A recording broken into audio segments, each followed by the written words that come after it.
کیا ابھی تک مومنوں کے لیے اس کا وقت نہیں آیا کہ اللہ کی یاد کرنے کے وقت اور قرآن جو حق کی طرف سے نازل ہوا ہے اس کے سننے کے وقت ان کے دل نرم ہو جائیں اور وہ ان لوگوں کی طرح نہ ہو جائیں جن کو ان سے پہلے کتابیں دی گئی تھی، پھر ان پر طویل عرصہ گزر گیا تو ان کے دل سخت ہو گئے اور ان میں سے اکثر نافرمان ہیں۔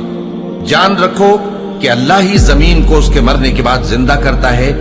ہم نے اپنی نشانیاں تم سے کھول کھول کر بیان کر دی ہیں تاکہ تم سمجھو۔ جو لوگ خیرات کرنے والے ہیں، مرد بھی اور عورتیں بھی، اور اللہ کو نیک نیتی سے قرض دیتے ہیں، ان کو کئی گنا ادا کیا جائے گا اور ان کے لیے عزت کا صلہ ہے۔ اور جو لوگ اللہ اور اس کے پیغمبروں پر ایمان لائے، یہی اپنے پروردگار کے نزدیک صدیق اور شہید ہیں۔ ان کے لیے ان کے اعمال کا صلہ ہوگا اور ان کے ایمان کی روشنی بھی ہوگی۔ جن لوگوں نے کفر کیا اور ہماری آیتوں کو جھٹلایا وہی اہل دوزخ ہیں۔ جان رکھو کہ دنیا کی زندگی محض کھیل اور تماشا اور زینت و آرائش اور تمہارے آپس میں فخر و ستائش اور مال و اولاد کی ایک دوسرے سے زیادہ طلب و خواہش ہے۔ اس کی مثال ایسی ہے جیسے بارش کہ اس سے اگنے والی کھیتی کسانوں کو بھری لگتی ہے، پھر وہ کھیتی خوب زور پر آتی ہے، پھر اے دیکھنے والے تو اس کو دیکھتا ہے کہ پک کر زرد پڑ جاتی ہے، پھر چورا چورا ہو جاتی ہے۔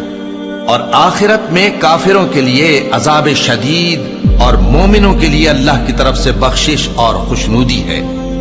اور دنیا کی زندگی تو دھوکے کا سامان ہے۔ بندو اپنے پروردگار کی بخشش کی طرف اور جنت کی طرف لپکو جس کا عرض آسمان اور زمین کے عرض کا سا ہے، اور وہ ان لوگوں کے لیے تیار کی گئی ہے جو اللہ پر اور اس کے پیغمبروں پر ایمان لائے ہیں۔